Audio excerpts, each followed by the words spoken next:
Welcome to a Sunny Side Up Life podcast, a show for the woman who is ready to live an abundant life full of freedom and positivity.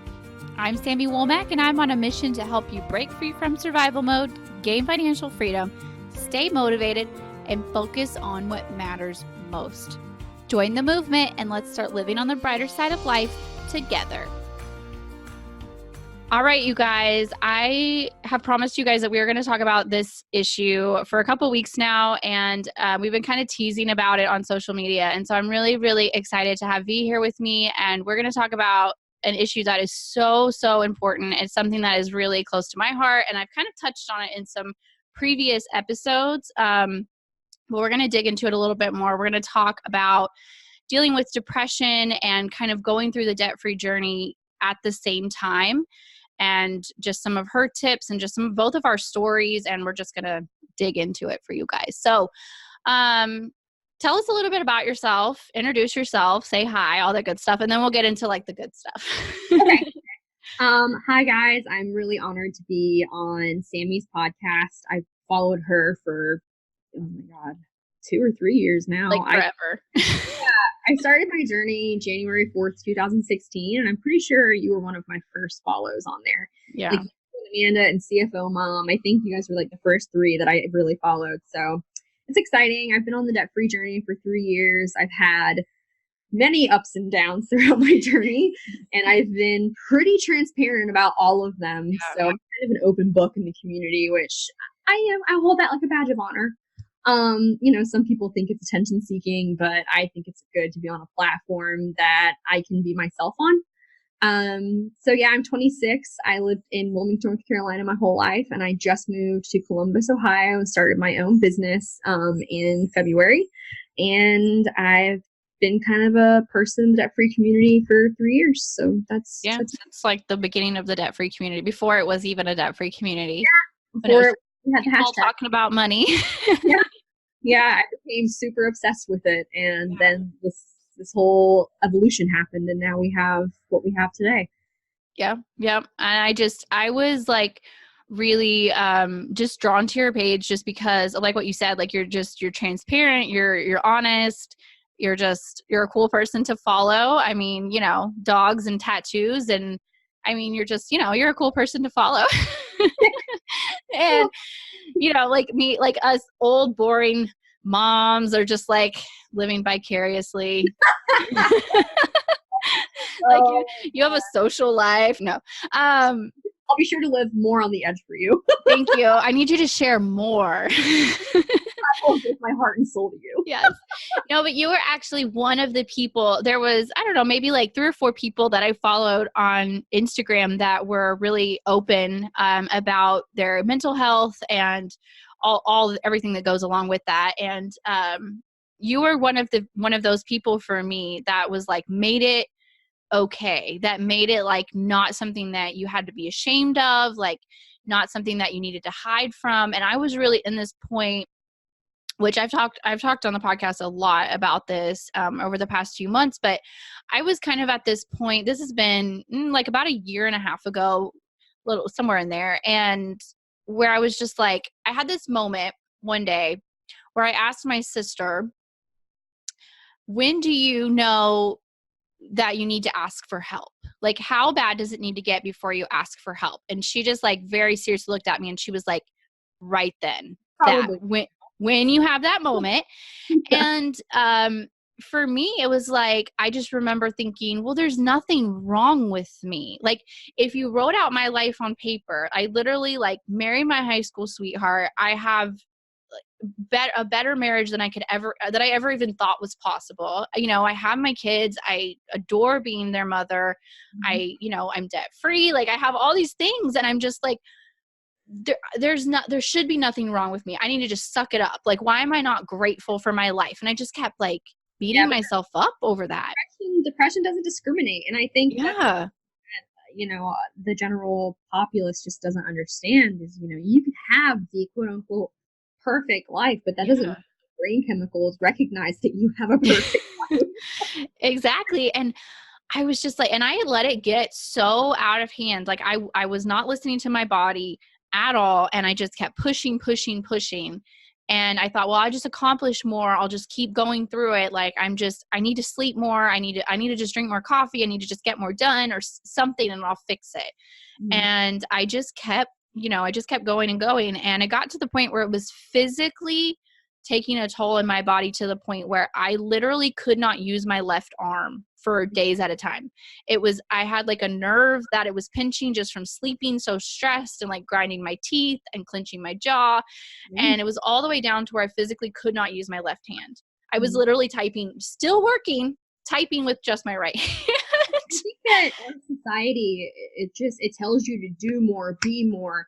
Yeah. All the time, so that when your body stops, your brain doesn't catch up. If you have this void in your life of, well, I'm obviously not enough because I'm not doing enough to make my body feel better. So, you get into this loop of just grinding yourself down, trying to fix yourself when it's physically impossible to do that without help. Yeah. Yeah. And I think that I really feel like my shoulder getting to the point where I couldn't use it, my whole arm, really was the best blessing for me, because that got me to go to the doctor. It wasn't my mental health really that got me to go to the doctor. It was my physical, like, okay, I can't work. I can't lift my kids. And, well, at the time I had a 2 and a 4-year-old, and, cause that was a little over a year ago, and I have to carry both of them still. And you can't lift kids, and then you're like, you're out of commission. And so I went to the doctor, and then kind of while I was in there, I was like, well, I've also kind of just like beating around the bush. And my doctor has been in our family, like he's been our family doctor for a long time. He knows my mother, he knows my grandma. And he's like, we might need to think about some other options. Like, obviously we want your shoulder to feel better, but let's talk about what else is going on. And that just kind of led to, and I'd really like you to see a counselor, and I'd really like you to get you on this medicine, and pushed me. And I finally went to my counselor, and I'm like, I go in there, and she's literally she is the sweetest. She is like the perfect person that I could have imagined. And I'm just like, my life is pretty great. Everyone in my life is super supportive of everything I'm doing. My kids are amazing. I feel really terrible. Why? Like, why am I broken? And I was just like, it's been a whole journey since then. But that topic is just like, it's so close to my heart, because to me, I'm a perfectionist. I am a like high achiever, goal oriented, go, like, just, that is my worth is based on what I can accomplish. And to like, I don't know, it was all like self-inflicted, I guess. I don't know. But there was a lot of shame around it. Like, I don't want to share. I don't want to talk about it. I don't want to be broken. I don't want people to know. And in my first visit with my counselor, I told her, what I do and everything. And I said, well, I help all these women, and I'm really great at sharing about money, and I can tell them anything about my money, but like, I can't tell them this. Like, this is shameful. So interesting in society, because money is also so taboo. I know. It's like, I can talk about money all day. I know, same thing.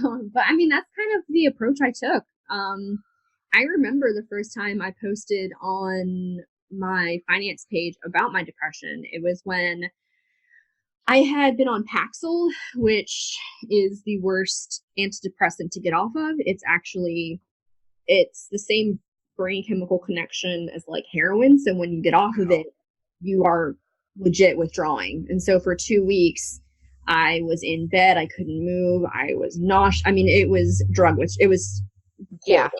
Yeah. But anyway, on Paxil, I had gained like 20 pounds, which on my frame, I'm 5'0" and I'm very, very small. I always have been.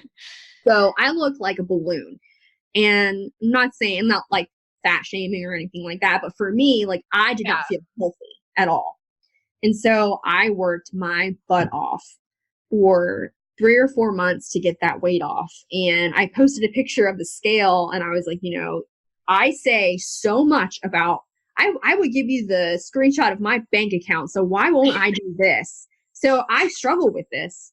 And the response I remember going to bed that night after posting it, and the response I got was just my inbox blew up. Yeah. I mean, I had 15 DMs. I had people commenting so supportive, like so many people saying, you know, I go through this too. I mean, what do you do? How do you do this? Is there anything any tips and tricks you can give me? And that was like the light bulb moment where I was just like, wow, people are yearning for this information. People don't want to be alone. People want a community, just like they want a debt-free community. Exactly. But it's stigmatized and weird. People want to talk about their mental health, which is stigmatized and weird. So yeah, I was just like, okay, well, here we go. And so I started talking about my depression, and I started, doing posts about my anxiety. And it got even further to where when I went through abuse and my divorce and my, therapy and all of that, I was very transparent about what I was going through.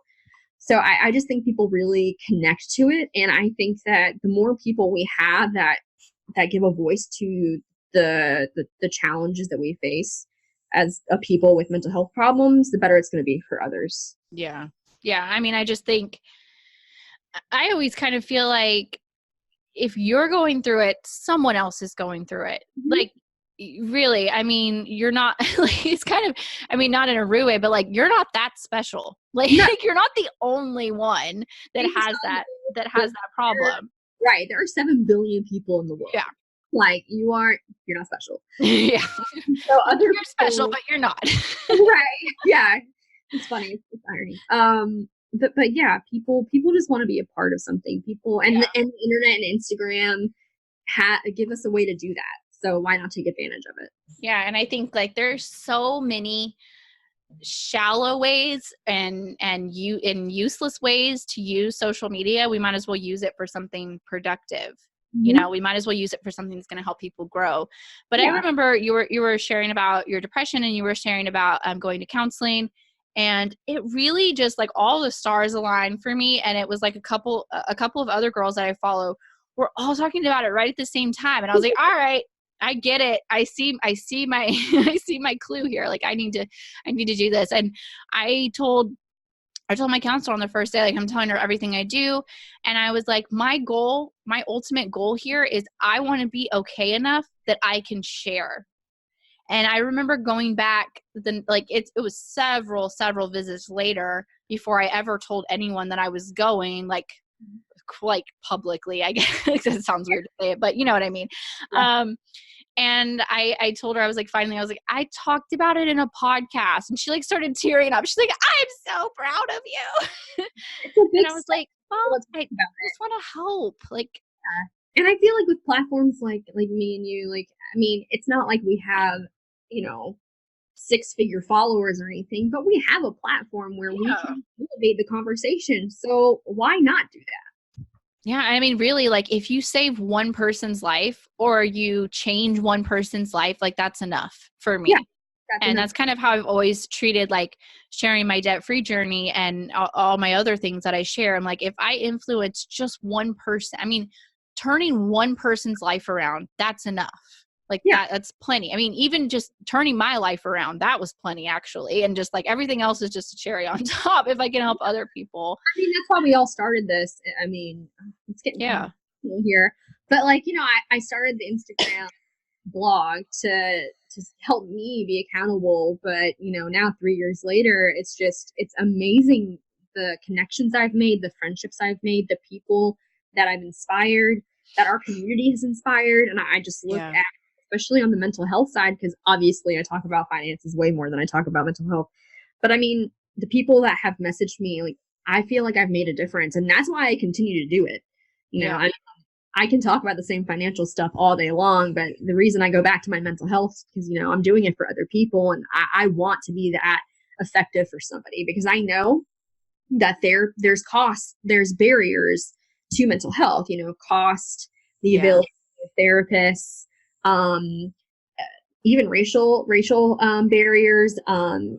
It varies so widely. I think like health insurance and the cost is the biggest barrier. Mm-hmm. So if I can talk to somebody, not that I'm a licensed psychologist or psychiatrist or anything like that, but if I can talk to somebody and offer support and empathy, why wouldn't I do that? So to those people that have messaged me, like I really remember each and every one of them, and it's been an honor to be able to be open and to inspire people to like have their own voice in it. Yeah. Yeah. And I think, it's just, you get to a point where like, this is just me and this is what I do. Like I budget, I go to counseling, I do all these things. And you're like, this is just me. Like, Mhm. it's not like, I don't know, you're not really like even making a big deal about it. It's like, okay, yeah, I share a picture of my dog. So why wouldn't I share this? This I is want it to who be I am. like, and that's how it should be. And Yeah. it sometimes it annoys me when people are like, "You're so brave." I'm like, this shouldn't be a "you're so brave" moment. This should be like, this is an everyday occurrence This because is just me. yeah, it's always that's always been a funny comment. Like, "You're so Yeah. brave." No, no, I'm just living.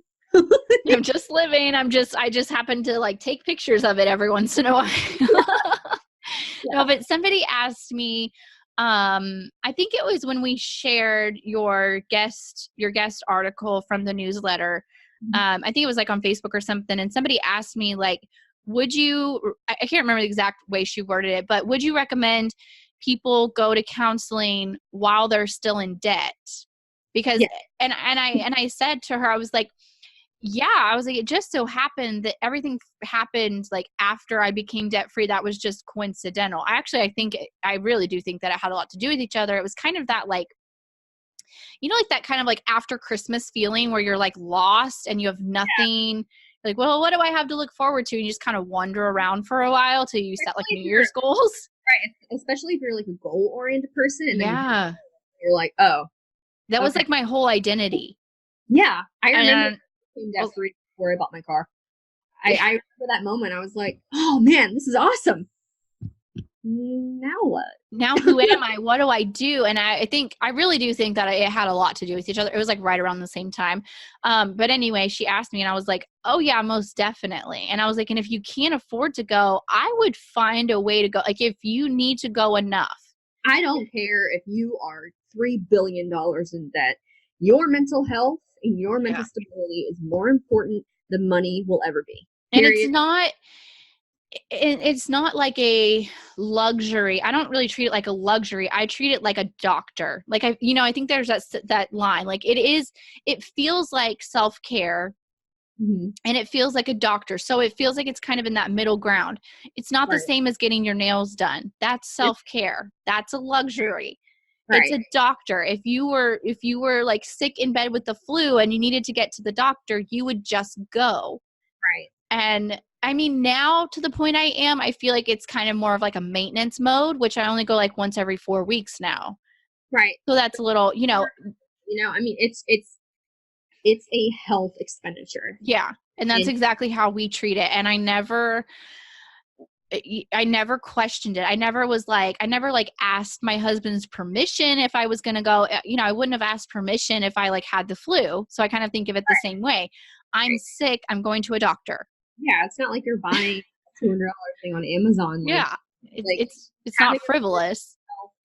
provider is essential, and spending that money on yourself. I mean, you're keeping yourself alive. Like, how are you gonna get your financial goals if you're not around? Yeah, and that's exactly, the way I put it to him. And for us, like we have pretty decent insurance through my husband's job. But we didn't have any counselors or therapists in our area that it covered. So we pay all of the counselor fees out of pocket. Mhm. But it does pay a lot of my prescription and I'm very, very thankful for that. Mhm. So that it was a little bit of a question. I was like, hey, we're going to have to pay for this. And, when I was first going, I was going once or twice a week. Yeah. And so that gets a little expensive.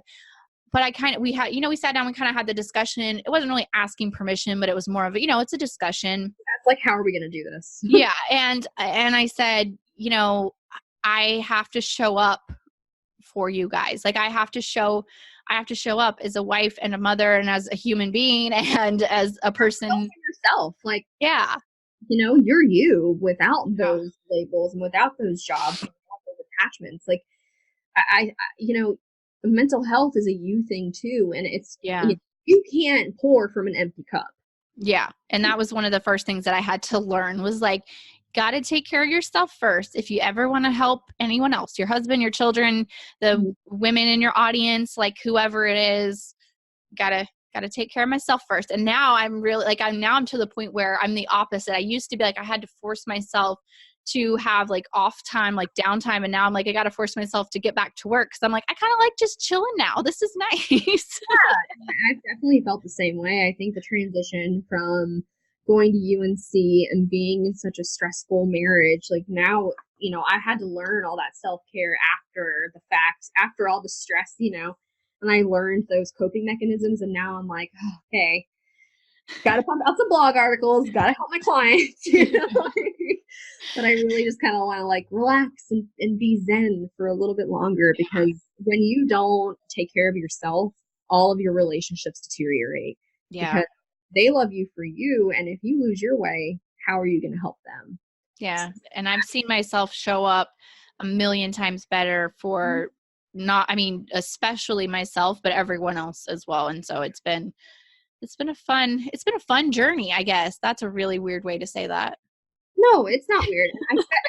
I know a lot of your audience, they're moms, and yeah, I think as women, even if you don't have children, the thought of putting yourself first is stress inducing on its own.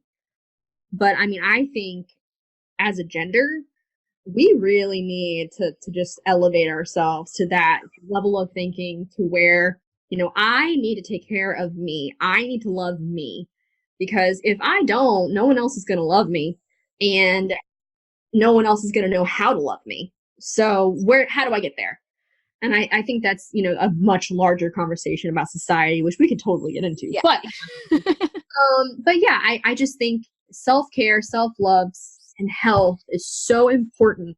Your financial status, really, like in the debt-free community, like baby step status, shouldn't matter. It shouldn't.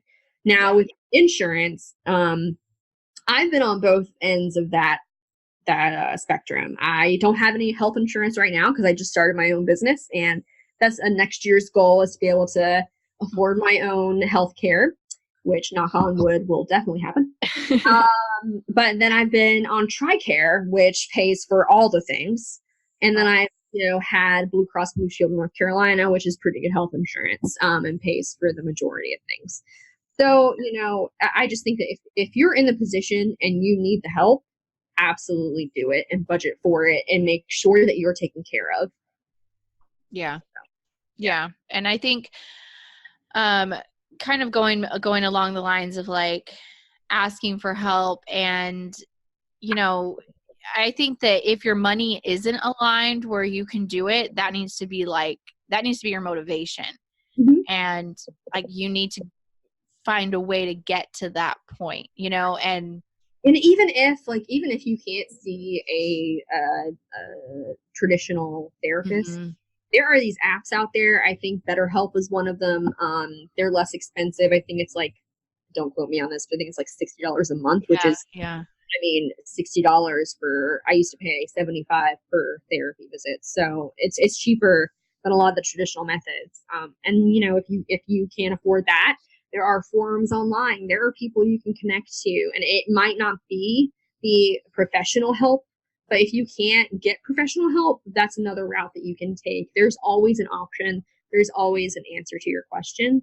Yeah. And I definitely think like that should be your motivation. I mean, getting health insurance is a motivation for my bottom line of my business. Like, I want to make enough money to where I don't have to worry about my health care anymore.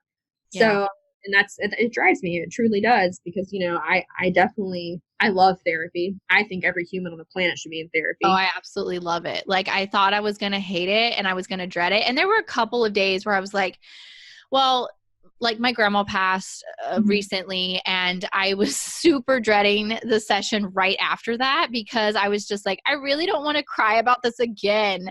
I actually ended up only kind of tearing up. Like I did good. I didn't like totally go in there and just like blubber all over the place, but I was that was like the time that I dreaded it the most. I was like, I just like started to be okay over the weekend, and now I got to go in and drag all this stuff back up. But other than that, I'm like, I go in there and it's like a comfortable place to sit down. Like, she has blankets. I take my coffee. She's got like essential oils going. And I'm just like can I just stay in here? Like, This is my space now. there are no children in here. And I literally, like, I'll just go in like sweatpants and I'll take my coffee and I just go in there and just chill and talk to someone for an hour and drink coffee. It really does help. Like So nice. It blows my mind how much it helps. And I really do miss that. And I'm glad that I'm in a space where I don't need it anymore. Yeah. But it's still like you, I would like to have the option to go once a month. Yeah, like I'm feeling so much better. And so I'm just kind of, going like once every 4 weeks. And she's like, you still good? You want to come back next 4 weeks? I'm like, I want to come back tomorrow and just hang out in this quiet room. For free. Yeah. But I think like, one of the things that you had mentioned in your guest blog post that we kind of what got us like motivated to do this interview and share this podcast with everyone was, we mentioned like asking for help, and that can come in a lot of different forms. So what are some of your pieces of advice for like asking for help and along kind of those lines? I mean, it depends on your situation and what you need help with. Like, I know that when I'm depressed, it's something very simple, but like I don't keep track of like me showering or me eating. Like sometimes I'll just work, and I just like won't shower that day, or I just won't put anything in my body that day. And so I will ask someone close to me, like, hey, can you text me and remind me to like go eat breakfast? Yeah. Or, like, take a shower today, you stinky. I literally will have to put like shower on my to-do list when I'm having like a really rough day, or put like eat on my to-do. And it seems so silly. Like when you say it out loud, like, but it's, I don't know. There's something about it where you're like, I don't even care about myself. I don't even care how I look, how I feel. I don't even want to eat. Like, I don't even care. Because you're so busy fighting what you're fighting inside. Yeah. Anything external just takes so much energy. Like, I liken it to the flu. Like, you just feel so drained that you can't. Yep. And so that's one of the things. And another thing that my friends and my mom actually we've done together is like, if you just can't clean your house, like for me, when I get very depressed, my space gets very cluttered. Like, you can basically walk into my house and my office and see where I'm at mentally, because things will be displaced, disorganized, messy if I'm just in a low point. And so my mom and my best friend Kaylee, we'd come over, we'd clean together, put on some music, and then we'd have coffee or eat together. And they would just help me and lift me up. Like, you have to take your support where you can get it. So friends, family. And if you don't have those two things, the debt-free community, honestly, like I put it in the guest post, like I would have given up a long time ago financially if I didn't have those people to look up to. Because every step of the way, no matter where I was, like in college, just married, separated, divorced, new business, new town, all through all of that, everybody's been so supportive. And, I would ask different people, different opinions if I couldn't, I don't know, fix a budget line item in my head, right? Or, I'd ask opinions on what they would do in a situation. And I just think the support around you, either virtually or physically, is so important to the healing process and to being able to accept where you are in your mental state. Yeah. Yeah. And for me, like asking for help is my hardest thing to do. I'm the oldest child. I'm like the person in the family that's supposed to have it all together. And that's a lot of pressure. Mm-hmm. And I'm that person at home as well. Mm-hmm. And especially when my husband's at work and I'm the only adult for 3 weeks. And it's just like, I have to be the only adult. But as my girls are getting older, my oldest is 8 now, and she is amazing. Like she's my little adult sometimes, and she really helps get through some stuff. And I try to be really honest without like putting too much on her, but that's a whole nother parenting topic. But without putting too much on her, I try to be pretty honest with her. I'm like, Mama's having a rough day. I really need your help to do this. And I don't like really beat around the bush. I'm like, and she's she loves to cook, and she's a really great cook for an 8-year-old. And she makes sandwiches, she makes scrambled eggs, she makes tons of like easy things. She's even made like tacos and like chili, like she's getting to that level. Heck yeah, Mom. I'll be really honest with her. If I need her to pick up the slack for me, I'm like, hey, can you make your sister's lunch? Like, Mama's kind of tired. Or like, can you run the vacuum? And her kind of, like she'll get up, she'll vacuum. And I'm like, okay, she's doing that. That'll motivate me to do something. Yeah. And I try to be pretty honest with the girls about where I need their support. And we kind of just know, we just know, like with our life situation, with Daniel's work schedule, that's how our life is for 3 weeks. The 4 of us like depend on each other when he's not here. Mm-hmm. And I'm very like honest with them, and I ask them for help. And I don't feel like, hey, we all live here. And the 5-year-old and the 3-year-old, like they can pick up and they can put groceries away and they can, do little chores and easy stuff. I think like the house stuff, is gonna, as they grow up, it's gonna become something easier on you. But those conversations are some that I wish I had growing up. In my house, it was very it was stigmatized. Like we just didn't talk about it until I was 16 and I had my first like mental break. And that's kind of when the conversation began to shift in my household, because they were like, oh, she needs help. Like she's not normal, until I realized later in life that actually my dad had depression and anxiety and my mom had depression and anxiety. It was never talked about. So I think what you're doing is really it's really good for your girls. It's only going to help them in life. Yeah, and we try to, I try to be really honest with, like, they know when I go to counseling, and usually my mom has to come over and babysit, and we'll talk about it. And my 5-year-old, she was like, what is counseling again? Like I have to remind her like every time. And I was like, it's basically like the doctor for your brain. And she's like, oh, okay. I kind of just it. And, I've talked more to June about it because she's older and she understands. And I was like, you have a lot of stress in your life, and it's okay to ask for help and to, all that. So I try to be really vocal with them and take the stigma away from it as much as possible. And another thing my counselor told me, she was like, they need to see you being real. And it's just like sharing on social media. Like people need to know that you're a real human, that you have flaws, you have struggles, and like your kids need to see that as well. And that's something that I've struggled with, but I am getting better with it. Yeah, and it's all a journey. It's all a process. It's you have to recalibrate every day, sometimes moment to moment. So no one's perfect, especially when it comes to mental health and your journey with you. Especially with major depressive disorder, which is what I have. It's an oscillating thing. Some days you're totally fine. Other days you literally can't lift your head out of bed, and you just give yourself the grace that you're not going to be perfect. Yep. And you're just like, hey, if we all survive this day, it's going to be fine. Yeah. And so far, I've survived 100% of my bad days. Yep. So keep it on. Yep. Some days are just crappier than others, and you just, you get through it.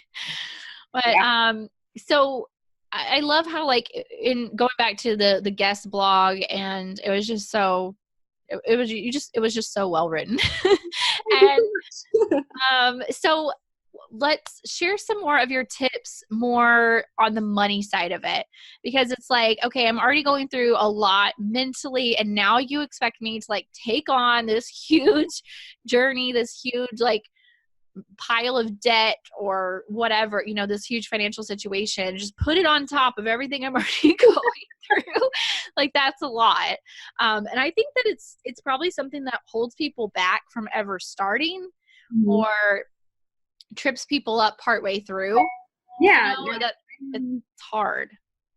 And it was hard. That's definitely how I thought of it in the beginning and throughout the middle.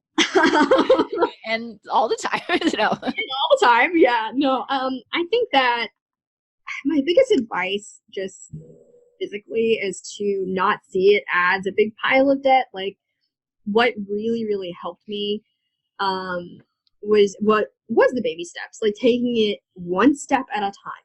And I Yeah. think that's why I lashed myself onto the Dave Ramsey plan, because it made sense to me. Like, why would I look at, I think it was $60,000 in that at the time, when I could just focus on my first debt was $1,000 to UNC. Like, I could get rid of that. That's no big deal. Like, and then I had a timeline of when I could get rid of that. Like, Yeah. and breaking it up really helped me, and it made me not feel so overwhelmed. I will say though, like before payday, like I'd get anxious. I would wake up early. Like when I'm talking early, I'm talking like 4 in the morning Yeah. to see that it posted so that I could like pay it immediately and be like, "Whoa, done. Okay, now to wait another 2 weeks." I still like, even like today was payday for us, and I woke up like 45 minutes before my alarm went off, and I'm not even in debt anymore, but I'm like, okay, I just want to see how much, Yeah. and I don't know. But yeah, that was something that was really helpful for me. And I think another reason we kind of which a lot of people do, but we basically did the Dave Ramsey plan, and of course like interpreted it in our own way, which is how most people do it, because a lot of life happened. And but I think it was like the no nonsense, like do it in these steps, and I need that like no nonsense black and white, like do it with these rules kind of thing. Like that really helped me in the beginning and helped me like take it step by step.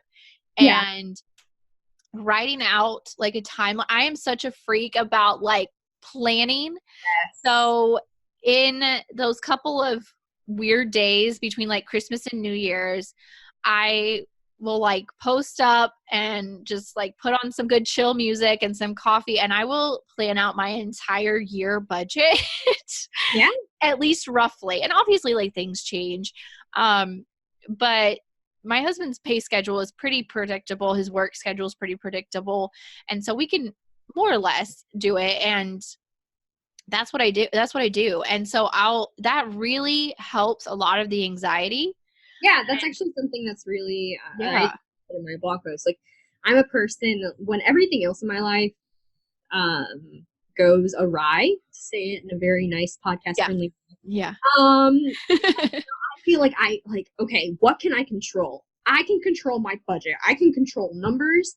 I can see everything line by line written on a piece of paper, and Yep. I can manipulate that to make it what I want. And so usually when I am super stressed and depressed, you'll find me like on my Mint app or like writing down budgets or like typing about money. It Because it's something that I helps. can physically control. Yeah. So yeah, I think like even if people think that it's, I don't know the word for it, anal retentive, like, Yeah. like I don't know, people think it's crazy, but for me, like that part actually helped me get rid of some of my anxiety for sure.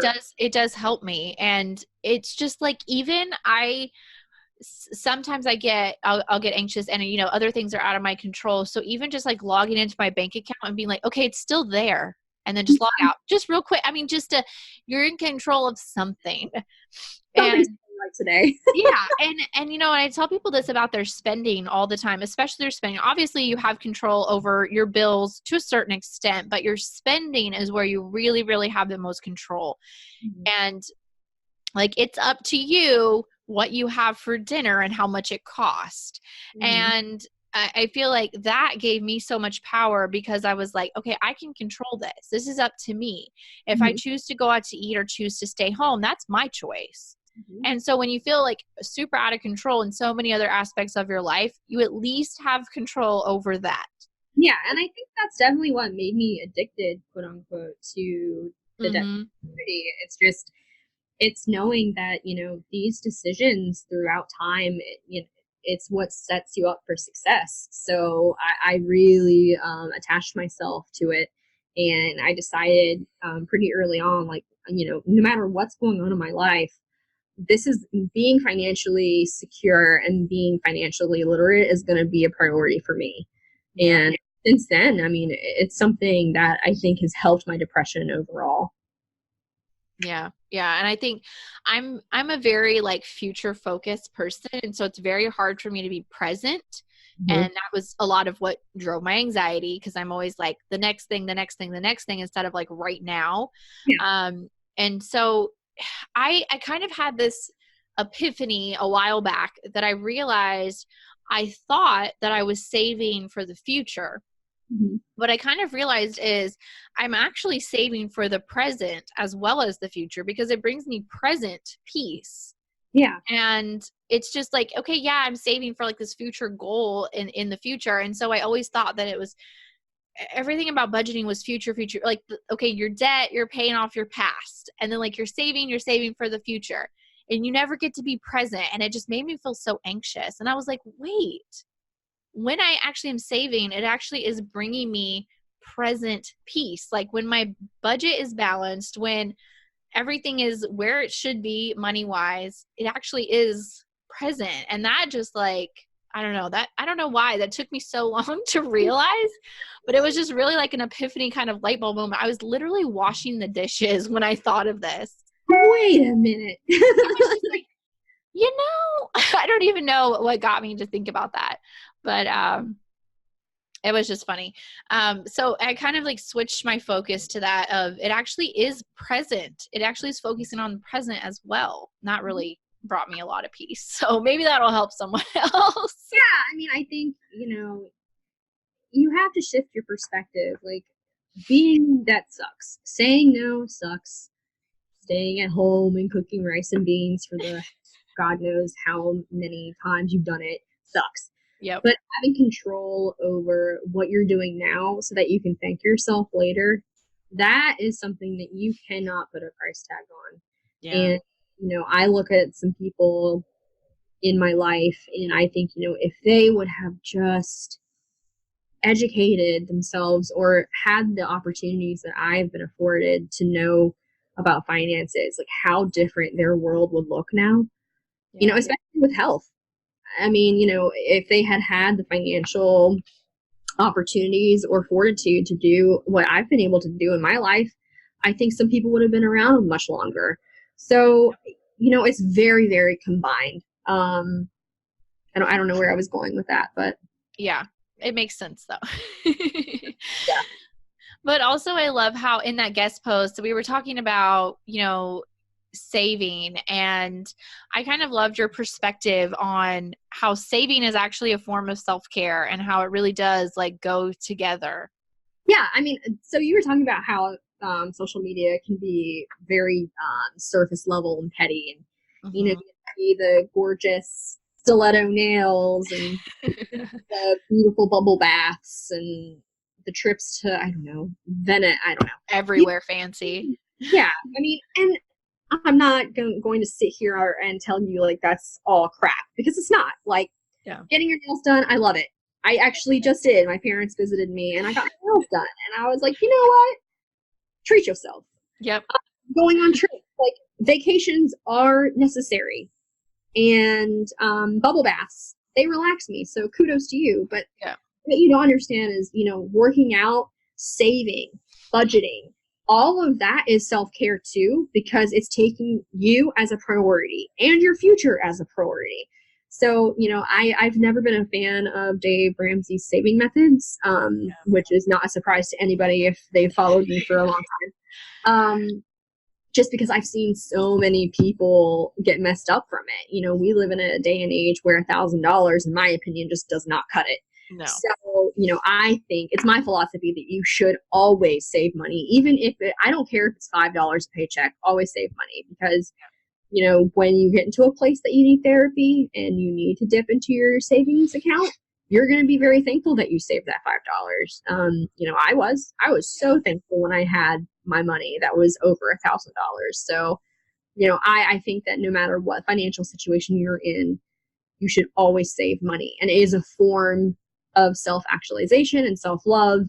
And, it might not be as Instagram worthy as the manicure and bubble bath, but it's still something that's really imperative.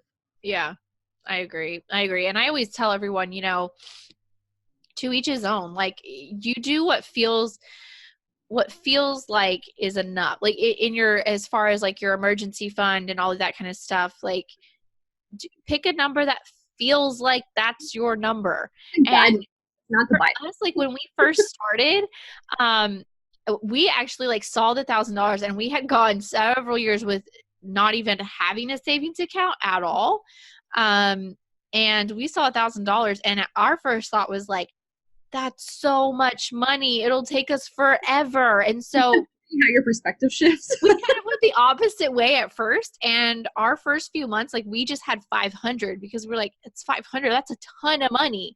Well, Yeah. first emergency came up and it was an $800 emergency. And we were like, oh, oops.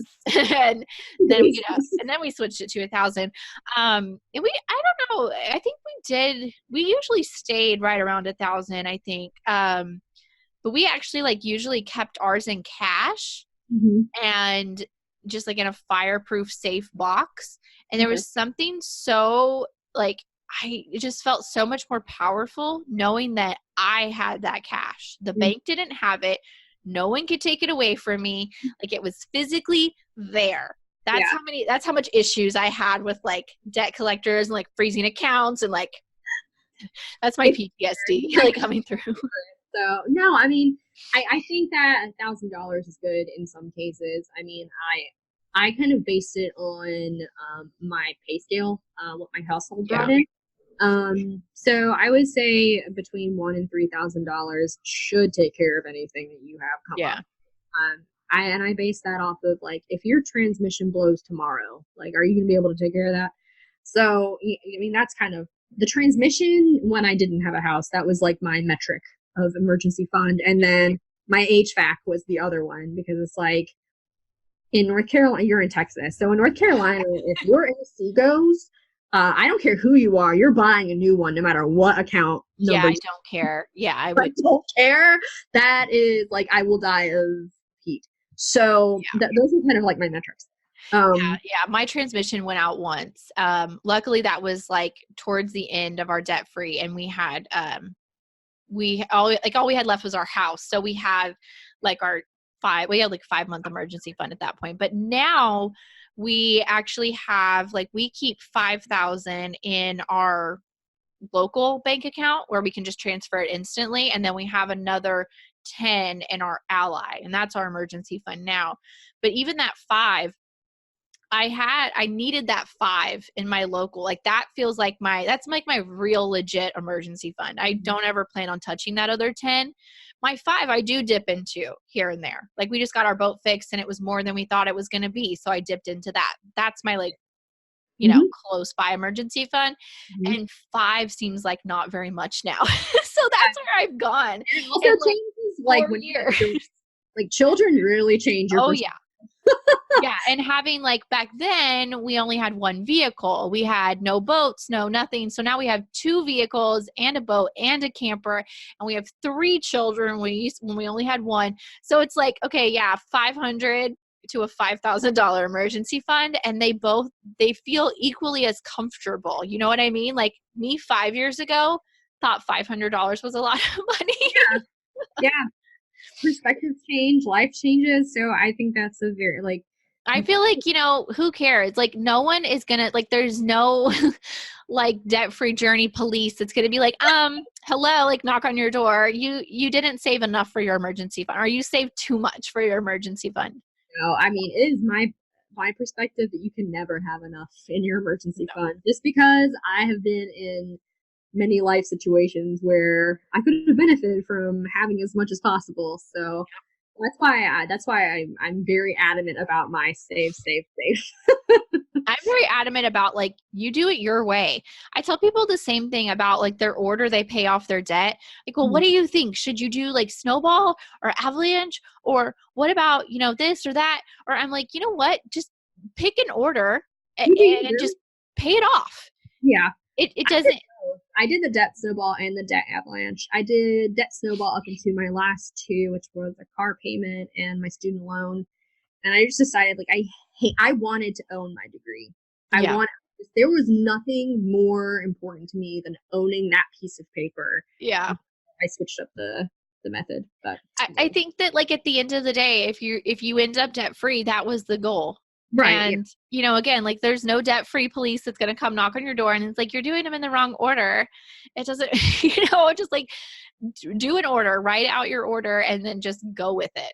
Like, so many people have done different orders. I know that Ash Smashes Debt. She read I can't remember the book, but it was basically pay off your debt in order of which one you hate the most. I will really tell people that too. Like if people are really wondering, I'm like, which one keeps you up at night? If that's the one. And for us, like we waited our big credit card, which was like 12,000 was like one credit card. It was like our last consumer debt to pay off, but in a lot of ways, I kind of wish I would have paid it off sooner, but actually keeping it towards the end kept me motivated because I was like, I got to keep going so I can get to that because I absolutely hate that credit card and it needs to go away. That interest amount. Like, yeah, I was so happy to be credit card debt free. It was wonderful. And I'll never go back. I don't think. It's still like, it was a Discover card and still anytime I see like a Discover card, like ad or anything, like PTSD, I still cringe. I'm like, I can't. I just bad vibes for me. Yeah. But anyway, so anything else that we forgot to mention? I feel like we could just like keep going and going and going. Yeah, I could probably talk for another couple of hours. No, I mean, check into my Instagram. I usually talk about what I'm going through pretty openly. And if you ever want to talk to me, my messages are open and I'm willing to discuss anything and everything, especially mental health and finance related. Other than that, just keep on listening to Sami's podcast because it's amazing and a revelation and I love it. And it'll help you. It'll help you get through mentally and financially and all the things. Yeah, and you're just very relatable and I'm really glad you're doing this. So thank you. I'm probably the only person that could giggle the whole time talking about debt and depression. Like probably the two most serious things that you're going to talk about. And I can't help it. That's just how I deal with things. I'm annoyingly positive. Oh no. I mean, people need to be more positive, especially in today's climate. So. But I just think that really my mindset behind all of it is that, I feel like if I can admit that I have depression, I have anxiety, I've been in debt, like all these things that I feel like are so taboo to talk about, and I can come out the other end of it. I'm laughing about it now. Like there's hope for just about anyone. Oh, there's so much hope. I mean, I look at my journey the last 2 years. And if I can get through the storms that I've been through, so can you. And I'm willing to talk about it any day, any night. Just give me a shout. So yeah, I just think our main goal with sharing this episode was just to tell people, that you're not alone. And obviously you're not alone in your debt because that's why we have the debt-free community, but you're also not alone in your depression or feeling like your depression is just like another weight on top of your debt, on top of like trying to get it together, and that there are things that you can do and there are people that you can reach out to and all of that. So thank you so much for hanging out and listening on the podcast. Such a joy. Of course, we'll have all of your links and everything in the show notes. We're going to link to the guest article that you wrote, kind of just basically the same outline, but a little bit of different wording. So it's also worth checking out and all that good stuff. So thank you again so much. No problem. Thank you. Yes, you guys make sure to share this episode. You never know who needs to hear this message. Subscribe if you haven't already and leave us a review. And thank you so much for hanging out with us. And I will talk to you guys next week. Bye, guys.